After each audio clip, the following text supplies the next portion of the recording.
Un saludo cordial y afectuoso para toda la audiencia y para el Ministerio Verdad Adventista.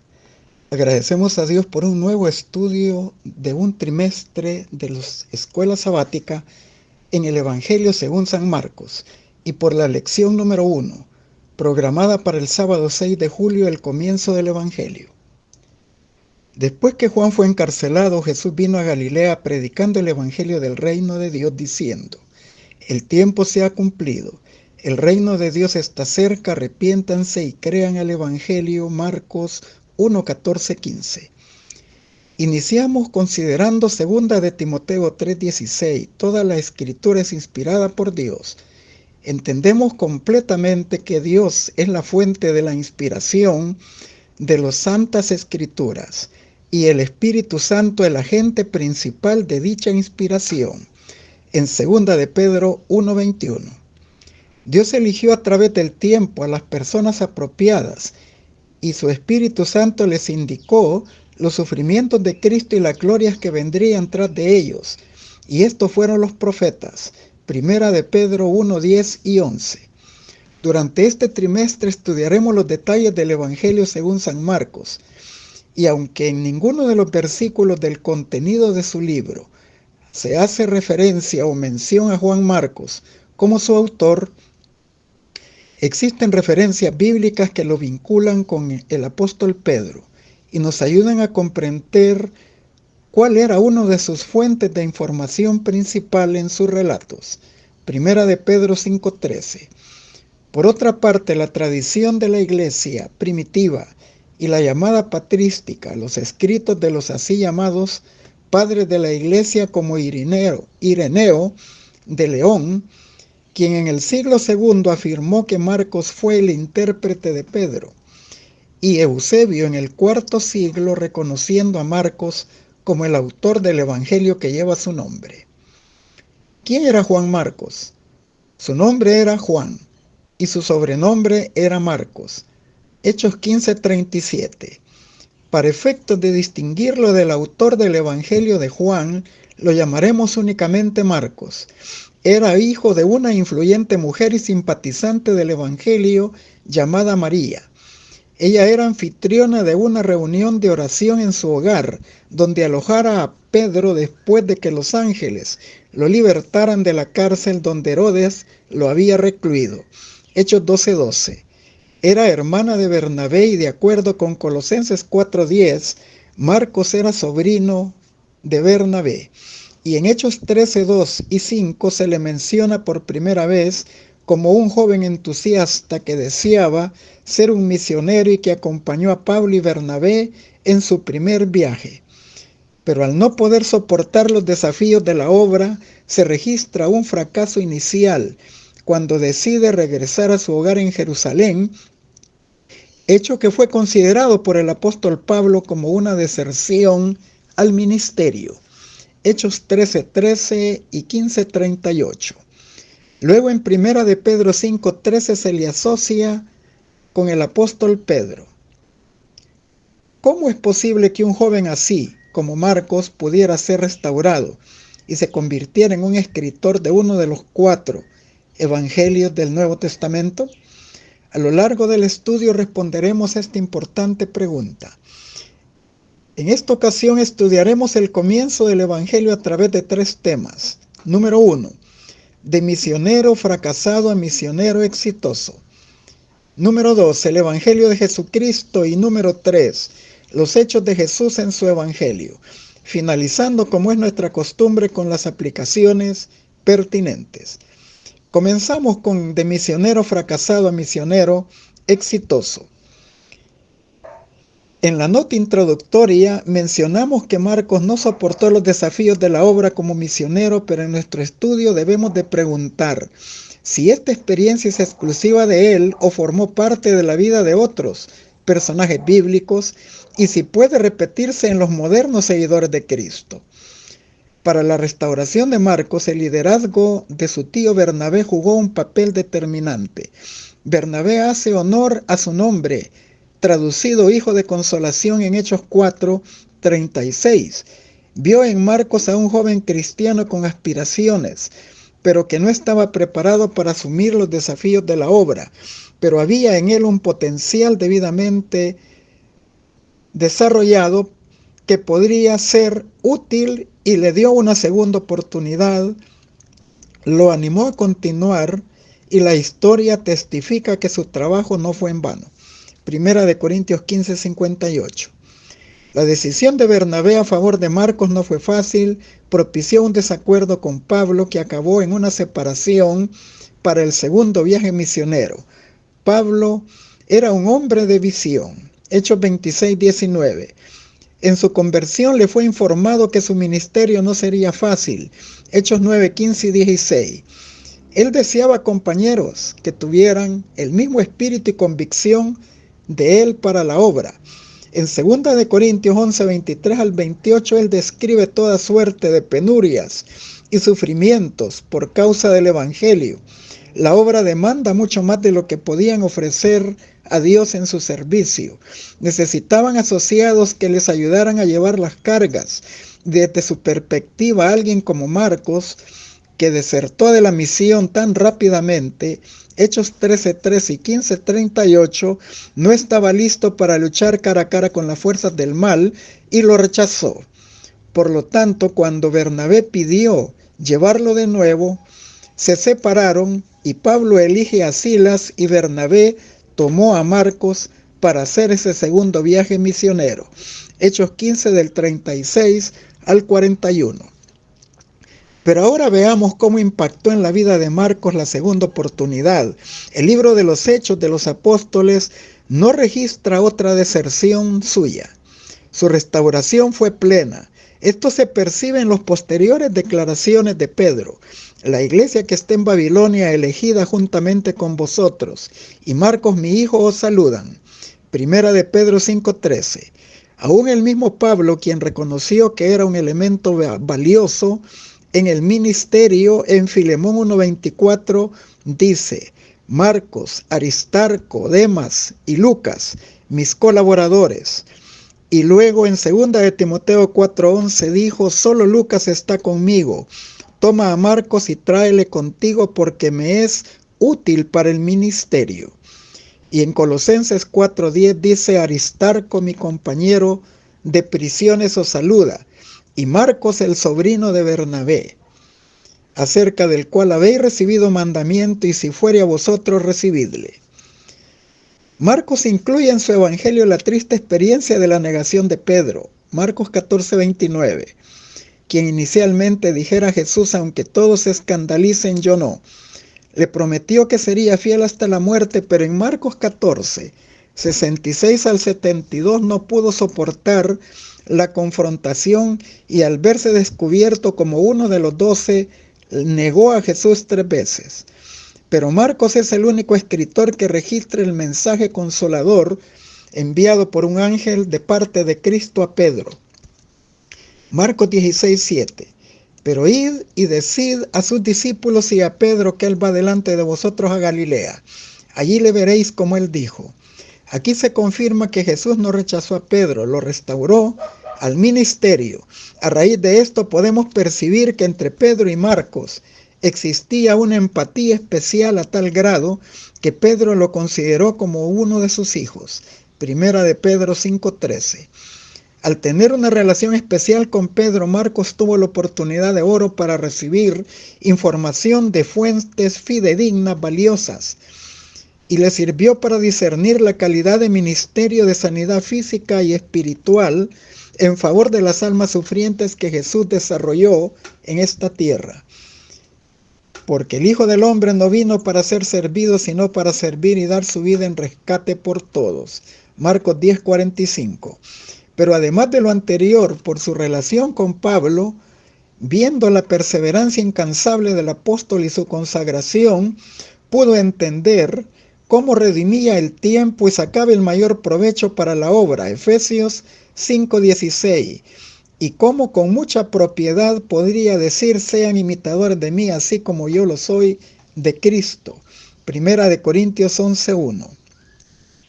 Todos estos detalles combinados con la inspiración del Espíritu Santo dieron a Marcos las bases para describir que Jesús era el Mesías anunciado por los profetas. Continuamos con el Evangelio de Jesucristo. El Evangelio de Marcos inicia de esta manera: el principio del Evangelio de Jesucristo, Hijo de Dios. Como está escrito en el profeta Isaías: He aquí yo envío mi mensajero delante de tu faz, el cual preparará tu camino delante de ti. Voz del que clama en el desierto: preparad el camino del Señor, enderezad sus sendas. Marcos 1 del 1 al 3. Marcos se distingue de los otros escritores de los evangelios por su omisión de los detalles de la preexistencia de Jesús antes de la encarnación, como lo hiciera Juan, y de su genealogía y nacimiento y vida familiar, como lo hicieran Lucas y Mateo.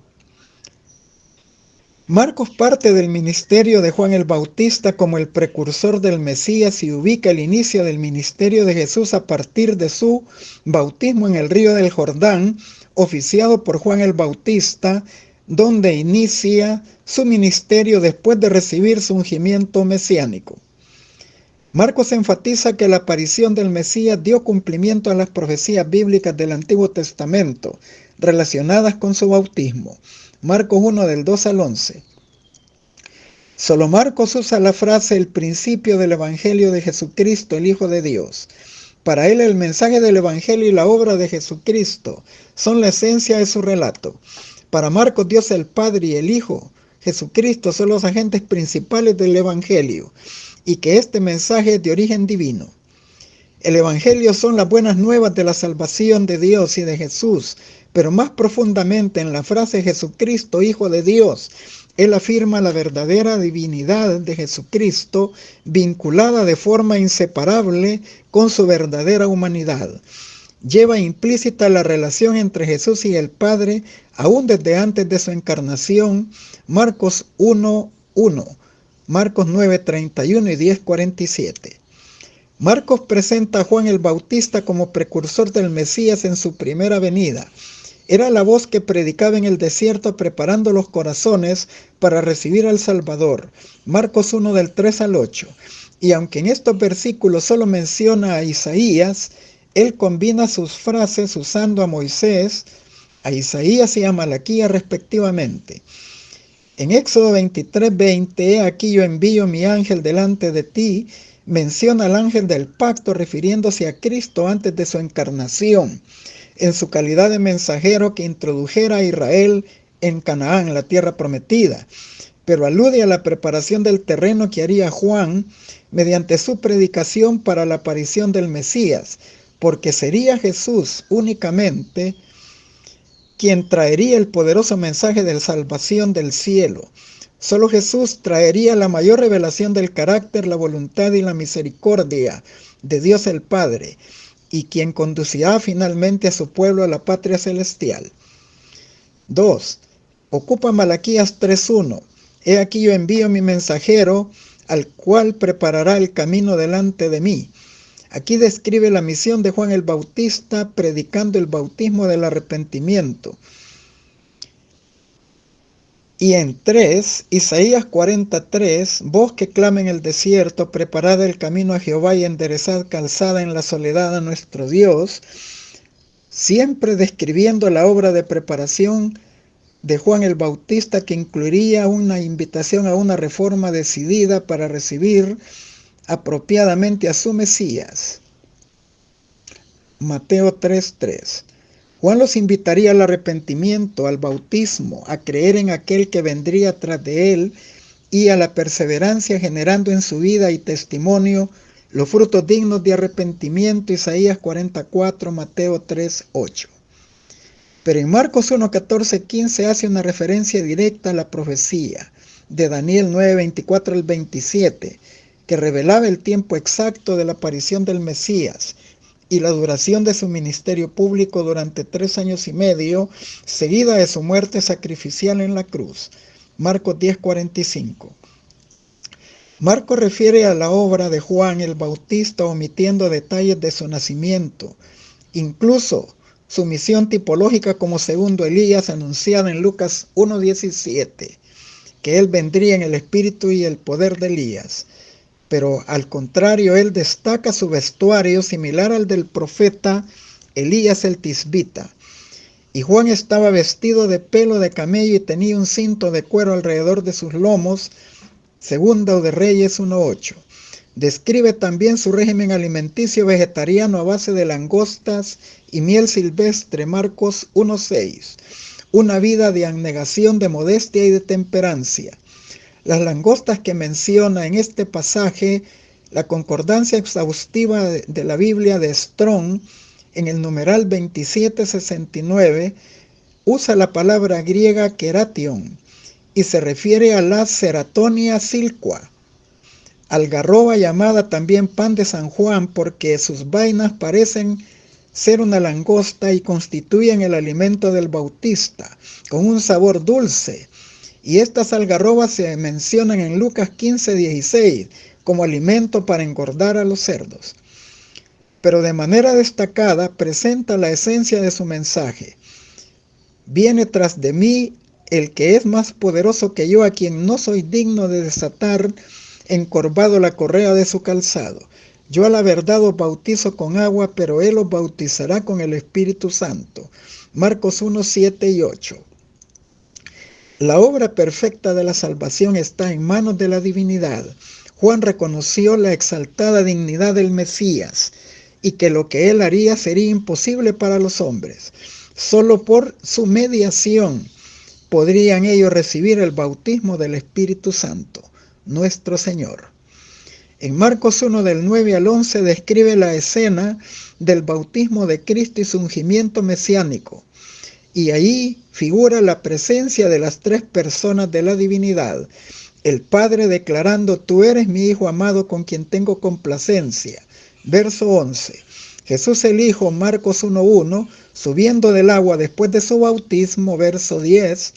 Y el Espíritu Santo que desciende sobre Cristo en forma de paloma. Verso 10. El Padre había dado una señal a Juan Bautista de que aquel sobre quien descendiera el Espíritu Santo era el Mesías, el Hijo de Dios, el que bautizará con el Espíritu Santo. Juan 1, del 32 al 34. La obra del Espíritu Santo es múltiple y su misión en esta ocasión, en el bautismo de Jesús, era específicamente darle el ungimiento mesiánico para que él iniciara su ministerio terrenal. Hechos 10:38, Isaías 61, del 1 al 3. Pero Jesús siempre gozó de la comunión con el Padre y con el Espíritu Santo antes y después de su encarnación. Colosenses 2:9 dice que en Cristo habitó corporalmente toda la plenitud de la divinidad y en sus dos naturalezas, en una sola persona, y en su calidad de divino humano, él rogaría al Padre y enviaría sobre sus seguidores fieles el bautismo del Espíritu Santo. Marcos 1:8, Juan 14:16-17. Pero en su calidad humana, Jesús estaría subordinado y bajo la dirección del Padre y del Espíritu Santo para desarrollar su ministerio mesiánico en la tierra. Y por estas razones, y para que se cumpliera toda justicia, él fue bautizado por Juan y no a la inversa. Mateo 3:14-15. Además de lo anterior, Marcos destaca que el mismo Señor, el Espíritu Santo que le ungió como Mesías, ahora le impulsa al desierto para ser tentado por Satanás. Marcos 1:12-13. Y luego el Espíritu Santo impulsó al desierto y estuvo allí en el desierto 40 días. Y era tentado por Satanás y estaba con las fieras y los ángeles le servían. Para entender esto, en Filipenses 2 del 5 al 8, Pablo destaca la humillación de Jesús encarnado, quien siendo Dios no se aferró a ello, sino que se humilló a sí mismo y tomó la forma de siervo. En 1 Corintios 15, 45 y 47 y en Romanos 5, 14, también lo presenta como el segundo Adán y por lo tanto, Jesús debía pasar por las mismas pruebas en que el primer Adán fuera derrotado por Satanás. Esto incluía la prueba del poder del apetito que durante 4 milenios había subyugado a la raza humana, y por su ayuno prolongado de 40 días Jesús quebrantaría ese poder. Marcos 1:12, Mateo 4:2 y Lucas 4:2. La palabra que usa Marcos para decir que el Espíritu le impulsa al desierto a Jesús es el griego ekbalyo, impulsar, la misma palabra que se usa en Mateo 12:28 para describir el poder con el cual Jesús echaba y expulsaba fuera a los demonios. El poder del Espíritu Santo. Vemos aquí que Marcos destaca tanto la fuerza de Jesús en su plena divinidad, pero también su debilidad como un ser humano, como nuestro hermano mayor y como nuestro ejemplo. Y de esa manera nos habla del asombroso amor de Dios en el hecho de que aunque Jesús es divino, estuvo dispuesto a asumir nuestra humanidad a fin de salvarnos. Continuamos con los hechos de Jesús en su Evangelio. En Marcos 1:14-15 se nos informa que cuando terminó su prueba en el desierto, ya Juan el Bautista había sido encarcelado por Herodes. Y entonces Jesús comenzó su ministerio de predicación con un mensaje que haría énfasis en el tiempo profético, apuntando a la profecía de Daniel 9:24-27, que estaba en pleno desarrollo de cumplimiento, porque el tiempo de la gracia asignado para Israel de 70 semanas de años estaba a punto de finalizar. Jesús continuó dando la invitación de abandonar el pecado con arrepentimiento y fe en las bondades del Evangelio, ya que el reino de los cielos se había acercado. El propósito de su misión era dar su vida en rescate por todos, como único y suficiente Salvador de ellos. Hechos 4:11 y 12. Y finalmente los llamaba a convertirse en sus discípulos y unirse a la misión de anunciar las buenas nuevas a todas las ovejas extraviadas de la casa de Israel y por extensión a todo el mundo.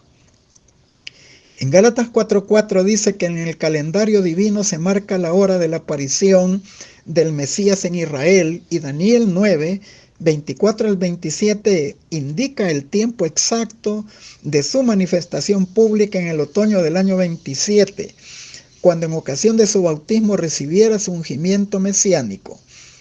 Marcos 1:9-11, Isaías 61 del 1 al 3. Daniel 9:25 indica que su aparición sería al final de las 69 semanas. Y Daniel 9:26-27 indica que su ministerio duraría 3 años y medio y después sería crucificado. Y esto se cumpliría en la primera mitad de la última semana, la semana 70. Posteriormente a los hechos mencionados, Pedro confirma lo anterior en Hechos 10:38, cómo Dios ungió con el Espíritu Santo y con poder a Jesús de Nazaret y cómo anduvo haciendo bienes y sanando a todos los oprimidos del diablo porque Dios estaba con él. Todo indicaba que el tiempo de gracia de Israel estaba caducando y luego sería destituido como pueblo elegido por su rechazo al Mesías y su permanente violación del pacto sempiterno. La escuela de interpretación historicista utiliza el principio de día por año para el estudio de las profecías de tiempo, donde un día profético representa un año literal, Números 14:34 y Ezequiel 4:6. La profecía parte en Daniel 9:24-27 en el otoño del año 457 a.C. por el decreto emitido del rey persa Artajerjes Longánimo, para completar la reconstrucción de Jerusalén y restaurar su autonomía jurídica y política como nación. Y partiendo de esa fecha, las 69 semanas proféticas se extienden hasta el otoño del año 27, cuando Jesús fue bautizado en agua y ungido con el Espíritu Santo como Mesías, da inicio así a su ministerio. Hechos 10:38. Y seguido de su crucifixión, que habría de ocurrir 3 años y medio después de su bautismo, en la primavera del año 31, exactamente a la mitad de la semana 70.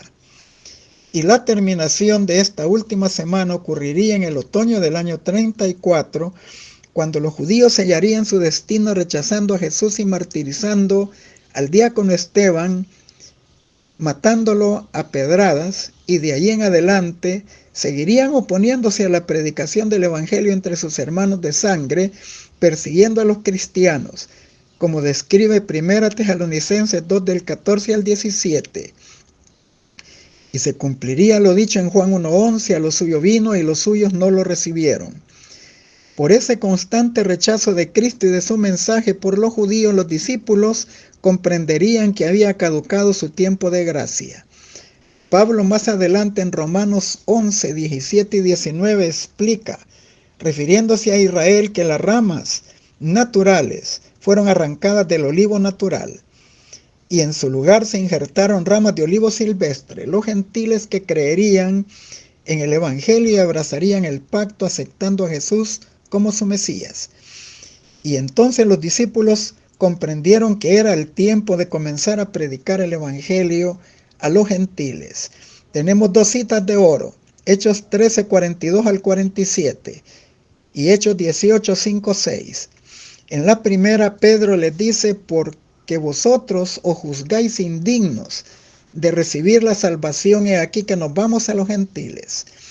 Y en el siguiente versículo referido, o cita referida, él les dice, yo soy limpio de vuestra sangre, he aquí me voy a los gentiles.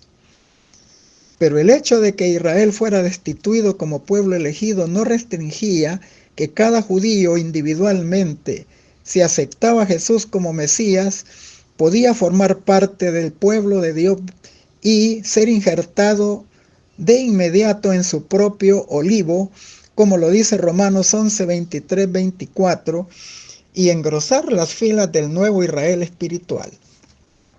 Juan 1, 12 y 13, Romanos 2, 28, 29, Efesios 2 del 11 al 14. La importancia de la profecía de Daniel 9, 24 al 27 estriba en que señalaba el tiempo exacto de la aparición del verdadero Mesías. Esta evidencia profética pone al descubierto que los demás líderes de las principales religiones del mundo son falsos mesías. Solo Jesús aparece en el tiempo señalado en la profecía bíblica, en el otoño del año 27 de la era cristiana.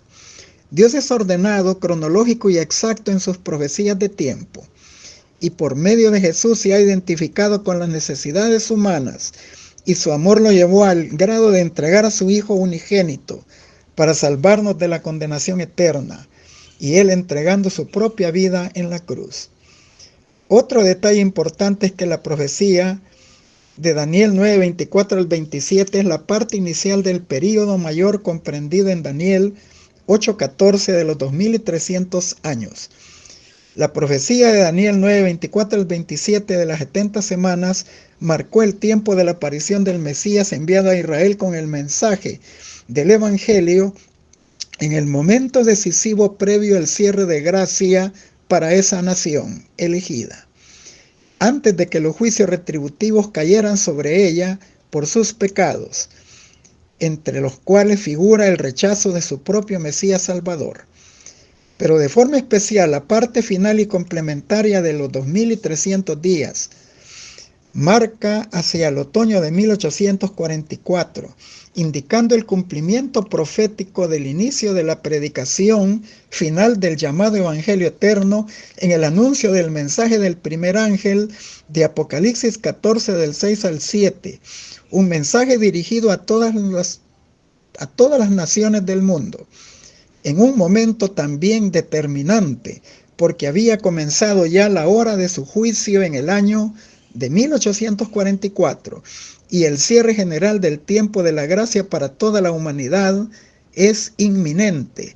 Este mensaje tiene como propósito preparar al mundo para enfrentar el juicio, el fin del tiempo de la gracia y la segunda venida de Cristo, y también para que los salvados puedan recibir el reino de la gloria que Jesús traerá con él en su segunda venida. Podemos decir finalmente que así como Cristo anunció al inicio de la era mesiánica el Evangelio para Israel, también en la parte final de los 2300 días se anuncia el inicio del último pregón del Evangelio eterno para amonestar al mundo y prepararlo también para la segunda venida del Mesías. Finalizamos con las aplicaciones pertinentes.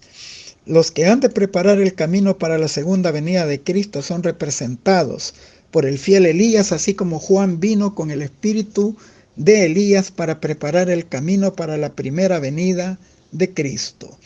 Consejos sobre régimen alimenticio 84. Cristo viene por segunda vez con poder para salvación. Ha enviado los mensajes de los ángeles primero, segundo y tercero para preparar a los seres humanos para dicho acontecimiento. Estos ángeles representan a los que reciben la verdad y presentan el evangelio ante el mundo con poder. Verdad acerca de los ángeles 251. El mismo mensaje que revela el tiempo en que este movimiento debe realizarse dice que forma parte del evangelio eterno y que anuncia el inicio del juicio. El mensaje de la salvación se ha predicado en todos los siglos, pero este mensaje es parte del evangelio que solo podía proclamarse en los últimos días, pues solo entonces podría ser una verdad que la hora del juicio había comenzado. Las profecías presentan una sucesión de acontecimientos que llevaron al comienzo del juicio. Esto es particularmente cierto del libro de Daniel, que en la parte de su profecía a los últimos días que debía de ser cerrada y sellada hasta el tiempo del fin. Un mensaje relativo al juicio basado en el cumplimiento de estas profecías no podía ser proclamado antes de que llegase aquel tiempo. El conflicto de los siglos 356. Los que habían aceptado la luz referente a la mediación de Cristo y la perpetuidad de la ley, encontraron que estas eran verdades presentadas en Apocalipsis 14. Los mensajes de este capítulo constituyen una triple advertencia que prepara a los habitantes de la tierra para la segunda venida del Señor. La declaración "llegó la hora de su juicio" indica la obra final del ministerio de Cristo para la salvación de los hombres. Proclama una verdad que debe seguir siendo proclamada hasta el cierre de la intercesión del Salvador y su regreso a la tierra para llevar a su pueblo consigo. La obra de juicio que comenzó en 1844 debe de continuar hasta que se falle la vida de cada hombre, tanto vivos como de muertos, y de aquí que debe extenderse hasta el fin del tiempo de la gracia, concedido a la humanidad. Y para que los hombres sean debidamente preparados y subsistir en el juicio, los mensajes mandan: temed a Dios y dadle gloria, porque la hora de su juicio ha llegado, y adorar a aquel que hizo el cielo, la tierra, el mar y los manantiales. El resultado de tal aceptación de estos mensajes está indicado en las palabras: aquí está la paciencia de los santos, los que guardan los mandamientos de Dios y la fe de Jesús. Apocalipsis 14, 7 y 12. Con el fin de prepararse para el juicio, el hombre tiene que guardar la ley de Dios. Esa ley será el patrón de vida que medirá el carácter en el juicio y será la piedra de toque en el juicio. Conflicto de los siglos 431.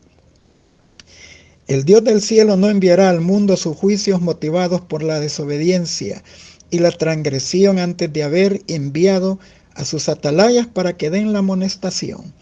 No se cerrará el tiempo de gracia hasta que el mensaje haya sido proclamado con toda claridad. La ley de Dios será magnificada, sus requerimientos se presentarán en su verdadero carácter sagrado para que la gente se vea obligada a decidir en pro o en contra de la verdad. Sin embargo, la obra será abreviada en justicia. El mensaje de la justicia de Cristo resonará de un extremo de la tierra hasta el otro para preparar el camino del Señor. La gloria de Dios es la que termina la obra del tercer ángel. No hay en nuestro mundo otra obra tan grande, sagrada y gloriosa, ninguna que Dios honre tanto como la obra de la predicación evangélica.